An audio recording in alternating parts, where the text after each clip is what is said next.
The hot spring trip was suggested by my husband, and it was supposed to be a delightful getaway just for the two of us. However, without telling me, he invited our son and his wife, with whom I have a strained relationship. When we arrived at the hotel, my son's wife bluntly said, "If you dislike being with Mike and me so much, why don't you sleep in the parking lot or somewhere around there?" Her mocking words, combined with my husband and son's failure to intervene, pushed me to my breaking point. "Fine, do as you please. I'll be sleeping outside then." "Bye," I retorted and got into the rental car parked in the hotel lot, heading out for a night stroll to clear my mind. As I wandered the streets until dawn, I heard the sirens of ambulances and fire engines. When I turned my phone back on, I found an incredible number of missed calls from my husband and son. "What the hell are you doing? How many times do you think we called and texted you?" my husband demanded when I answered. He and my son were frantic, explaining that a careless smoking incident had caused a fire scare at the hotel. I was utterly appalled by their lack of apology, so I gave my husband one last chance. "Hey, which is more important to you? Mike and his wife or me?" "What? What's with that all of a sudden? Is this the time to be asking that? Just come back already," he replied. "I see, that's fine. Well, Mike is your child with that woman anyway, and it seems like I'm no longer in your eyes." Hearing these words, my husband and son were perplexed on the other end of the phone.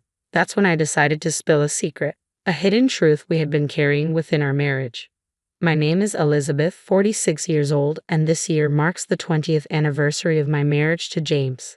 We both work for a hobby manufacturer company, with James in sales and me in accounting, just as we have since our marriage. We were blessed with a son, Mike, who has become a delightful part of our lives by marrying Jennifer, a girl he met at university. To outsiders, we might appear to be a normal, happy family, but in reality, we are facing a certain issue. One day, as I was preparing dinner after returning home, I noticed James researching something on the computer. Curious, I peered over and saw beautiful resorts and hot springs displayed on the screen. I couldn't help but lean in closer with excitement. James turned to me and said, "Actually, I've been thinking about planning a trip soon." "A trip?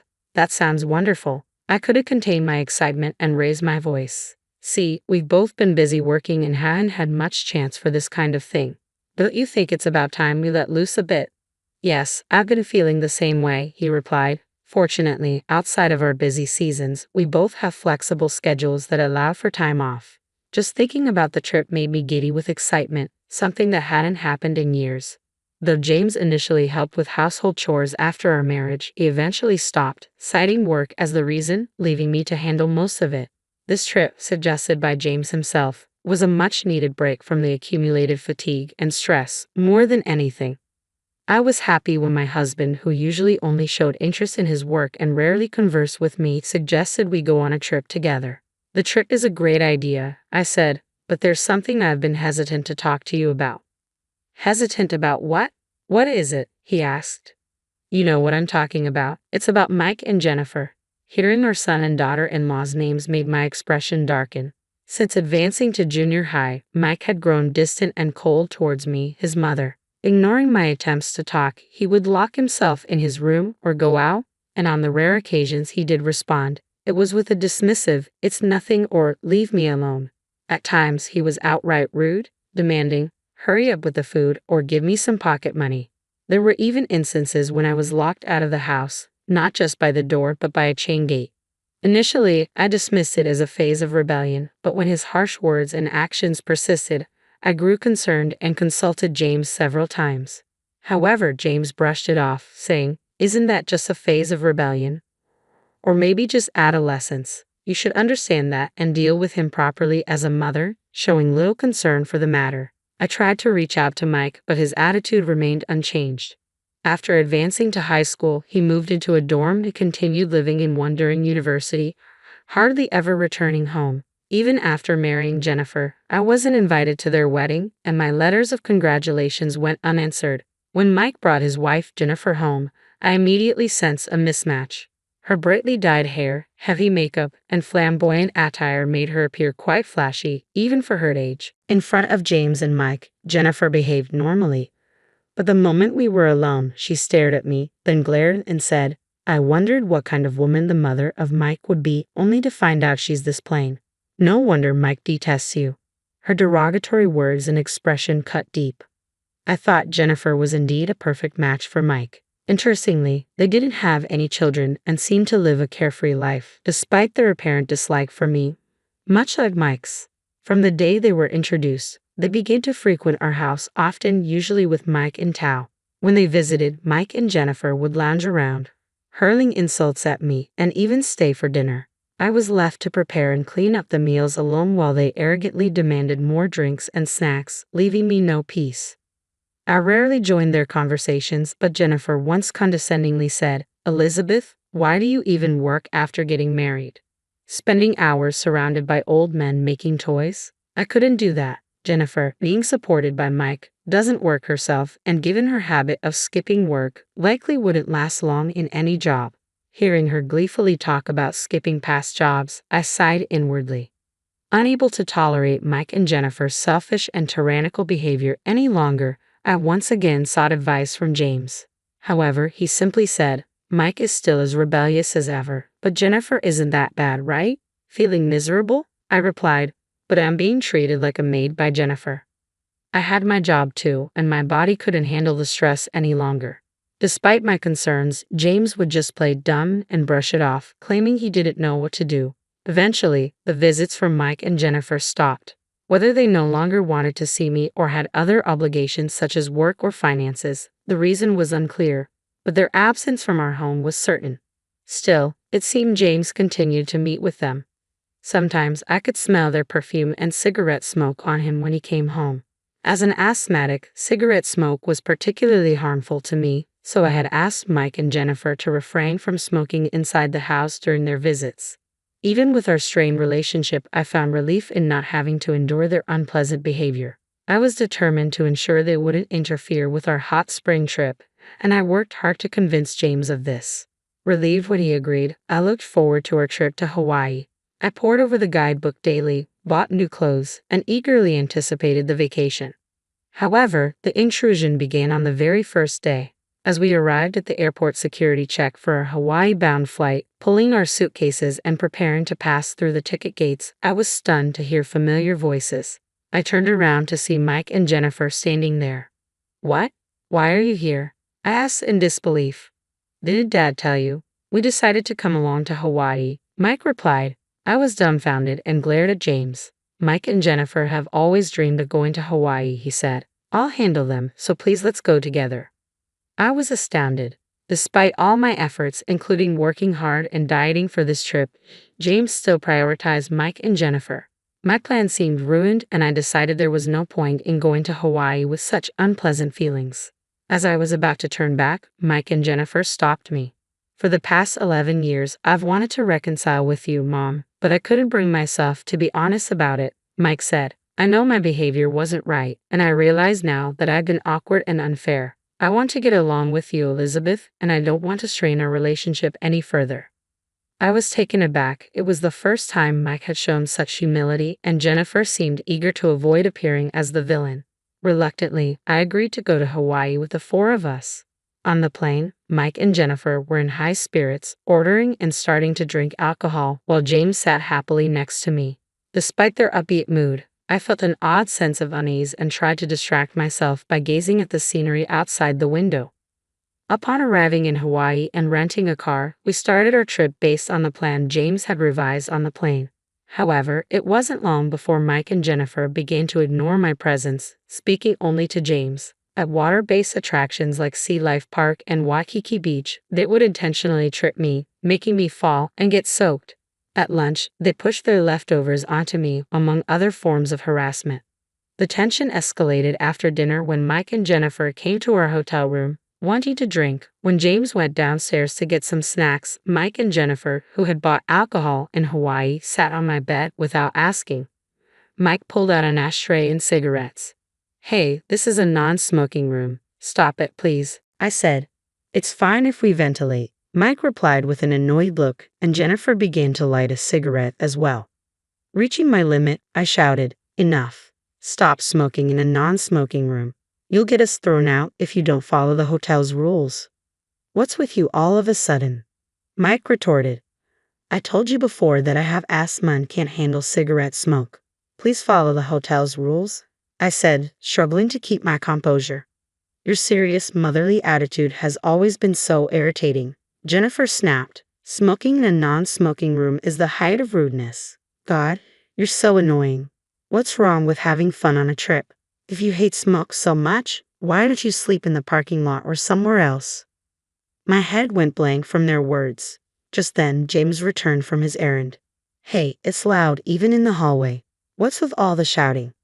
I can't stand being with these two for another second, I said. They're trying to smoke in a non-smoking room, and why did you bring them along despite me saying no? This is unbelievable, I said, my pent-up emotions overflowing with tears. Mike and Jennifer looked down at me, smirking. You're just annoying, acting all high and mighty, Mike said with a smirk. You're no fun, not even drinking a single sip of alcohol. I felt something snap inside me. Fine, I get it. I'd rather sleep outside than stay here. Bye. Hey, Elizabeth, James began, but I quickly gathered my valuables and phone and stormed out of the room. James tried to stop me by grabbing my arm, but I shook him off. Leave me alone. I want to be alone, I said, my voice trembling. I hurried out of the hotel and made my way to the parking lot. There was no sign of James following me. I got into the rental car and drove around Hawaii at night, trying to clear my head. Despite my suspicions, Mike and Jennifer hadn't changed their attitude towards me, and James was no better. Despite my desperate pleas, he had brought Mike and Jennifer along without my consent. It's even possible to continue any semblance of a family relationship after this trip, especially with the secret about James and Mike that I had kept hidden. The more I thought about it, the more anger and sadness overwhelmed me, so I kept driving to calm myself down. As I drove through Hawaii's beautiful night scenery, my heated mind gradually cooled. After a while, tiredness set in, so I parked the rental car in a coastal park and decided to rest inside. I thought I heard sirens in the distance, but I was too exhausted to care and quickly fell asleep. When I woke up, dawn had broken, and the sparkling sea greeted me with its beauty. Soothing my spirits, I had breakfast at a seaside diner and then remembered to check my phone. I had turned it off before driving because I didn't want to hear from James or see his texts. Now, calm, I turned on my phone and was shocked by the number of missed calls and texts starting from around 11 o'clock last night. There were at least 30 or 40 of them. Just then, a call from James came in. What the hell are you doing? Do you know how many times we've tried to reach you? I've called and texted you. James's voice was a mix of anger and distress. What do you mean? I just had breakfast at a seaside diner, I replied, confused. While we're in deep trouble, you're casually having breakfast. Mike's voice came through, irritated. What trouble are you talking about? It's exactly as it sounds, James said. After you left, we had a little party with cigarettes, alcohol, and snacks. Before we knew it, we fell asleep, and when we woke up, the room was filled with smoke. A fire? I asked, horrified. Yes, James confirmed. The cause was Mike and Jennifer's cigarettes not being fully extinguished. Thankfully, it was just a small fire, but the fire trucks arrived in droves, and everyone in the hotel had to evacuate. Now we're being blamed for it. Jennifer suffered a minor burn and was taken to the hospital. Mike and I have to go to the police for questioning and apologize to the hotel staff. I see now, the sirens I heard last night must have been for that, I said, stunned by the extent of their carelessness. Then James, in his usual carefree and irresponsible manner, said, So, we're tied up here and can't leave. Can you go to the hospital and stay with Jennifer? The lack of apology and his prioritization of Jennifer over me made it clear that some things would never change. I decided to give James one last chance. James, who is more important to you, me or Mike and Jennifer? What? Why are you asking that now? This isn't the time, James replied, sounding bewildered. Well, I said, by then, I was completely disillusioned with James's attitude. Hey, what do you mean? Don't joke around at a time like this, James said, his frustration evident. Well, Mike is your child with that woman, and it seems I'm no longer in your thoughts, I said, as both James and Mike looked confused by my words. I took a deep breath and decided it was time to reveal the secret I had kept hidden. Mike, you are the child of your father and his mistress, I said firmly. Mike was stunned into silence and James grew visibly agitated as I continued. 24 years ago, James had an affair with a woman who worked with us at the time. By the time I discovered the affair, she was already pregnant. She had the audacity to tell me, "I'll give you the child, so don't demand any compensation." I found her contemptible, but I couldn't bear the thought of abandoning the child. So, I decided to raise the child, yourself, as my own without seeking any compensation. The mistress was fired, and James's affair became known, but taking you in helped soften the blow. Despite not being biologically related, I raised you as my own. However, your rebellious phase began in middle school and only worsened over time, which I initially thought was normal adolescent behavior. As the years went by, your attitude grew increasingly challenging. Realizing you were indeed the child of James and his mistress, I was torn between the affection I had developed for you and the harsh reality. Mike, still in shock, shouted through the phone, "That can't be true. I can't just be some bastard child. I have proof of your father's affair." I said, "I keep it with me because I didn't trust James to keep it safe." "So, you're saying you're not my real mother?" "That's what I've been trying to tell you. I try to be a real mother, but it's clear we don't get along. Maybe it's because you carry that woman's blood." Mike fell silent, grappling with the gravity of the revelation. James's voice rose in frustration. "What are you saying? You promised you wouldn't tell Mike." "I don't care about promises. Be grateful for the 24 years I've put up with this," I retorted before ending the call. I blocked both James and Mike and decided to enjoy the rest of my Hawaii trip on my own, returning to New York before them. Back home, I packed up my belongings, moved back into my parents' house, and prepared divorce papers for James. A colleague later informed me of the aftermath of their hot spring trip. They were severely reprimanded by the police for their negligence, and the hotel demanded a hefty compensation for the disturbance caused by smoking in a non-smoking room. With my parents' help, they managed to navigate the legal and financial fallout. My divorce from James was finalized smoothly and soon became the topic of office gossip. James's work performance declined, leading to his quiet resignation. He struggled to find new employment, eventually borrowing money from various acquaintances and declaring bankruptcy. Mike's financial and mental stability also deteriorated, leading to constant arguments with Jennifer. As for me, I found solace in the hot springs during my solo trip and now visit several times a year with my parents and friends. My work has flourished and I've been promoted to head of the accounting department.